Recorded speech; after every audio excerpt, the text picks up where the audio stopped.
বাবরি মসজিদ নিয়ে কিছু কথা শোনো।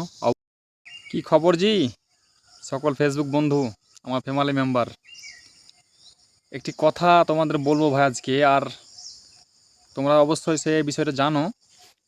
একটি 19 মিনিট 1 সেকেন্ডের ভিডিও, তাই গোটা পশ্চিম বাংলা, শুধু পশ্চিম বাংলা না, গোটা ভারতবর্ষই এখন চলছে একটি ভিডিও। 19 মিনিট 1 সেকেন্ডের ভিডিওতে গোটা পশ্চিম বাংলা রাজনীতির খেলাটা পুরো পাল্টে গেল। আর দ্বিতীয় হচ্ছে গোটা ভারতবর্ষই এখন সেই লোকটাকে গাদ্দার বলছে। তোমরা জানো কি বিষয় নিয়ে বলছি কথাটা। তো এর আগে আমি ফার্স্ট কিন্তু বলেছিলাম, আমাদের গ্রামে কিছু লোকের সাথে আলাপ আলোচনা হওয়ার সময় বলেছিলাম যে বাবরি মসজিদ আমার মনে হচ্ছে যে হবে না। কেন, যে লোকটা বাবরি তৈরি করছে সেই লোকটাকে রাজনীতির বিষয় নিয়ে অনেক লোকই জানে, না জানা কিছু নয়। কিন্তু আমাদের কিছু গ্রামের লোক আমাকে বলেছিল তুই মির্জাফরের মতন কথা বলছিস। আমাকে, আমার সাথে হয়েছে ঘটনা ভাই, আমাকে নিজে বলেছিল কিছু লোক আমাদের গ্রামে যে তুই মির্জাফরের মতন কথা বলছিস, একটা মসজিদ হচ্ছে তুই বাধা দিচ্ছিস। কিন্তু ভাই আমি বাস্তব বলছি, বাবরি মসজিদ হোক আমিও চাই, কিন্তু বাবরি মসজিদ নিয়ে অশান্তি মারামারি এই সবগুলো যে কত লোকের সাথে হচ্ছিল পশ্চিমবাংলাতে, পশ্চিমবাংলার বাইরে, পশ্চিমবাংলার লোকের সাথে, এগুলো সবাই জানে। আমি বলেছিলাম যে বাবরি মসজিদ আমার মনে হচ্ছে হবে না। কেন হবে না? যে লোকটি করছে সেই লোকটি কিন্তু কে সবাই জানে। তো তখন আমরা চুপচাপ শুনে নিয়েছিলাম যে হ্যাঁ যদি হয় অবশ্যই ভালো, মসজিদ হচ্ছে মুসলমান গর্ব, বাবরি মসজিদ হচ্ছে ভালো কথা।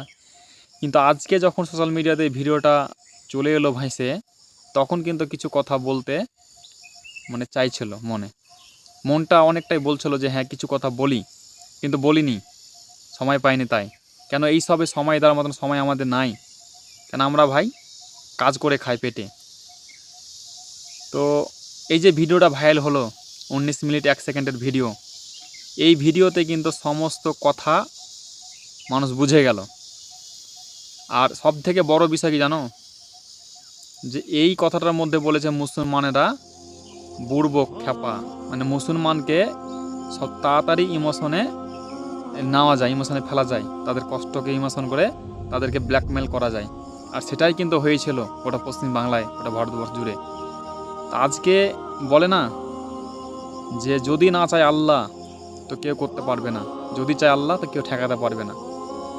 তো কিছু না কিছু অবশ্যই খুঁত ছিল জায়গাটায়, তাই ভিডিওটা প্রকাশ হয়ে গেল, অনেক মানুষ কিন্তু বেঁচে গেল। তোমরা অনেক লোকে কমেন্টে হয়তো বলবে যে না তুই এই কথাগুলো বলছিস সঠিক বলছিস না। তবে একটা কথা বলবো ভাই, যখন গোটা মুসলমানের কিনা টানে না, তখন কিন্তু কথাগুলো এমনি বেরিয়ে আসে। সেই কথাটা কিন্তু বলেছে ভিডিওতে। আমি ভিডিও চালাবো না, ভিডিওটা আমার কাছে আছে, 19 মিনিট 1 সেকেন্ডের ভিডিও আমার কাছে ডাউনলোড করা আছে, আমি রেখেছি। কিন্তু সেখানে যে বলেছে যে গোটা মুসলমানটাকে খুব তাড়াতাড়ি বাবরি মসজিদের নাম দিয়ে তাড়াতাড়ি খুব কিন্তু মানে ব্ল্যাকমেল করা যায়।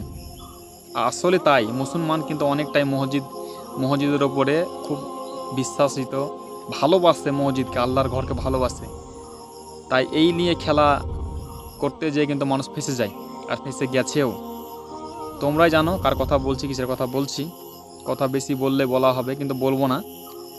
তবে ওই সব মানুষদের বলবো যারা বলেছিল যে মির্জাফরের মতন কথা বলছি, তাদেরকে বলছি ভাই কি চাচা কি অনেক কিছুই, মির্জাফরটা কে ধরা পড়ে গেল, জানা পড়ে গেল। আর যদি বলো ভাই দেখে নিয়েছো অবশ্যই কেটে কেটে কেটে কেটে, কিন্তু আমি ভিডিওটা কাটিনি, এখনও 19 মিনিট 1 সেকেন্ডের ভিডিও আমার কাছে সম্পূর্ণটাই আছে। তো মির্জাফরটা কে অবশ্যই ধরা পড়ে গেল। আর মসজিদকে সত্যি মুসলমান অনেক ভালোবাসে, সেটা বাবরি বলে না, যে কোনো মসজিদকেই মুসলিম অন্তরের থেকে ভালোবাসে, নিজের জানের থেকে ভালোবাসে। কেন বলো তো? সেটি আল্লাহর ঘর, সেটি আল্লাহর ঘর বলে মুসলমান তাকে ভালোবাসে। মসজিদের জন্য মুসলমান অনেক কিছু করতে পারে, আর করেছেও, কিন্তু মানুষ ধোঁকা দিয়ে দেয়। আফসোস।